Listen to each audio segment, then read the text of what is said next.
আসসালামু আলাইকুম, কেমন আছেন সবাই? একটা খুশি সংবাদ দিতে আসলাম। সেটা হলো দীর্ঘ 2 মাস অপেক্ষার পর ফাইনালি আমাদের ডেট হয়েছে। আমরা আমাদের নিজস্ব বাসায় চলে যাব। সেটা হলো কপিলের বাবার বাসায়। এই বাসায় আসার পর থেকে শুধু দিন গুনতেছি, আল্লাহ কবে এই দিন ফুরাইবো, কবে এখান থেকে যেতে পারবো। আজকে 2 মাস ধরে রুহুতে চাইতেছে কয়টা বাতরান দেখাই, কত ইচ্ছে করে, খাইলেও খাইতে পারি। এ বাসার কপিলের বউ কিচ্ছু কইব না, কিচ্ছু কইব না যে স্বপ্নতে এটা রান্না করে খাইলি গে। কিন্তু এই যে এই বাসার একটা গিন্নি আছে না, একটা কথাই আছে না যে বাড়াই টেকে দেয় বাড়িওয়ালারে। তো এই বাসার মেয়েরাও, এই বাসার ম্যাডামরও এই বিটির কাছে কোনো মূল্য নাই। এই বিটি যা কইব এই কাজের সেরি, এই কাজের সেরির কথাই সব। সাহস হয়ে ওঠে নাই কয়টা ভাত রান্না করে একটু ঝাল করে তরকারি রান্না করে খাই। 2 মাস আগে ঠিক আছে বাসা থেকে সেই যে ছাগলের মাংস ঝাল ঝাল করে রান্না করে ভাত খাই আসছিলাম।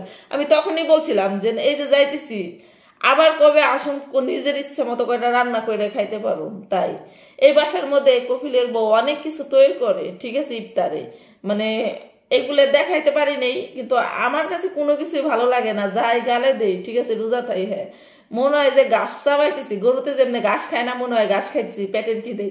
এই একটা অবস্থা। ফাইনালি আর 3 দিন আছে, 3 দিন পরে আমরা চলে যাব। কপিলের মায়ের অপারেশন করে আনছে, বাড়িতে গেলেও বিশাল একটা আয়োজন আছে। এখান থেকে যায় 1 সপ্তাহ থাকবে এবং কি কপিলের হদা গোষ্ঠীর যে আত্মীয় স্বজন আছে সব কপিলের মায়ের দেখতে আসবে। মানে অপারেশন হয়েছে, মেয়েরা মানে মেয়ের কথা তো বাদ দিলাম, বললাম তো একটা বংশের মধ্যে যত সব মানুষ আছে সবাই আসবে তাকে দেখার জন্য। আমাদের দেশে তো রুগীর মানুষদের দেখতে গেলে ফল নিয়ে যায়, রুগী দেখে চলে আসে, খাইলে খাই না খাইলে না। ও মা, এত আয়োজন শুরু হবে। যাই হোক, আল্লাহ উদ্ধার করছে। 2 মাস যেহেতু থাকতে পারছি, কষ্ট করতে পারছি, এর চাইতে বেশি কষ্ট না, শুধু কাজই। আমি যে বাসাটার মধ্যে থাকি, আমার বাসাটার মধ্যে ঠিক আছে আমার কপিলের বড় ভাই বউ জীবনে আমার কাম নিয়ে একটা কথা বলতে পারলো না। এই জায়গা তোর ভুল হয়েছে। আমার বুড়ি জীবনে টেনটেন করলো না, দুনিয়ার কাম ফালাইতে আমি বসে থাকি মোবাইল টিপি। তো বাড়িতে কথা বলি, সমস্যা হয় না, ঘুমাই, ঘুম থেকে উঠে কাম করি।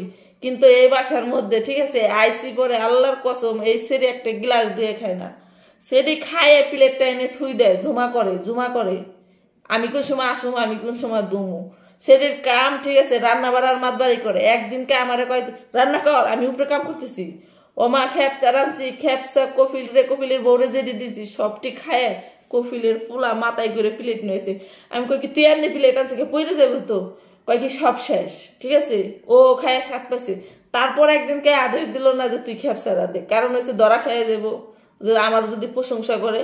আমার রান্না বাড়ার ভিতরে হাত দিবে দেবো না।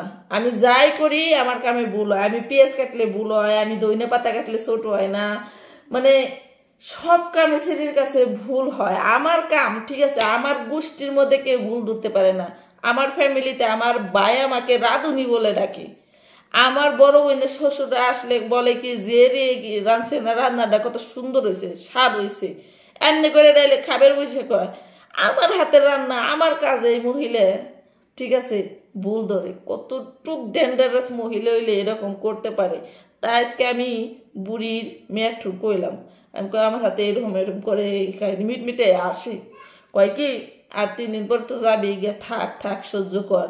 কপিলের বউ কয় স্বপ্না মাশাআল্লাহ, স্বপ্নার কাজ কত সুন্দর, আমি যাই তৈরি করি একদম চকচকা জগজগ হয়।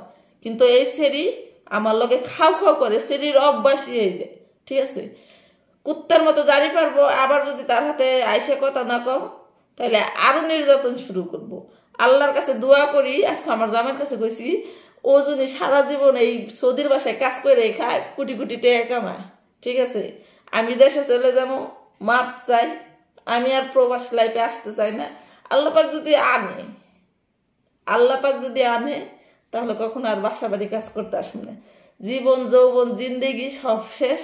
তো সবাই দোয়া করবেন। খুব আনন্দ লাগতেছে যে আর মাত্র 2-3 দিন, তারপরে কপিলের বাবার বাসায় যায় ভাত রান্না করে নিজের স্বাধীন মতো তরকারি রান্না করে কয়টা ভাত খাইতে পারব, ঠিক আছে।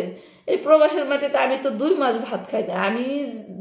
আমি কপিলের মার বাসায় সবকিছুই রান্না করে খাই, ডাল থেকে শুরু করে। আমার ভিডিও তো সবাই দেখেন, তো দেখতে পারেন ভিডিওতে আমি যাই রান্না করে খাই শেয়ার করি। তো এই যে 2 মাস আমার লাইফে সৌদি আরবের বয়সে আমি 2 মাস ভাত তরকারি ছাড়া রইলাম। হ্যাঁ খেপসা খাই, ওদের সৌদিয়ানদের খাবার খাই, কিন্তু আমি এই 4 বছর বিদেশ লাইফে আমি বাঙালি খাবার খাই কাজ করছি, আমার রান্না আমি করে খাইছি। ওকে খেপছে আমি একেবারে জোরে ফালাই দিয়ে তারপর রান্না করে খাইছি। এই হচ্ছে অবস্থা। সকল প্রবাসী বোনদের জন্য এই রমজান মাসে দোয়া করব যেন সবাই সুস্থ থাকে, ভালো থাকে। দেখতে দেখতে তো রোজা 24টা চলেই গেল। সব সমস্যার সমাধান ঘটবে। বাড়িতে গেলে আবার ওই যে আমার ভিডিওতে যে দেখেন আয়শা, ও আসবে, ও আসলে ওর সাথে হাসি খুশি মতো কাটবো। আজকে তাই ম্যাডামরে বললাম যে আয়শা যে আসে, আমি কি আয়শার সাথে এরকম করি? কয় কি না না সব না, তুই আর আয়সা হচ্ছে সাদিক, মানে তোরা হচ্ছে বন্ধু বান্ধবী, তোরা এরকম করবি কে? ঠিক আছে।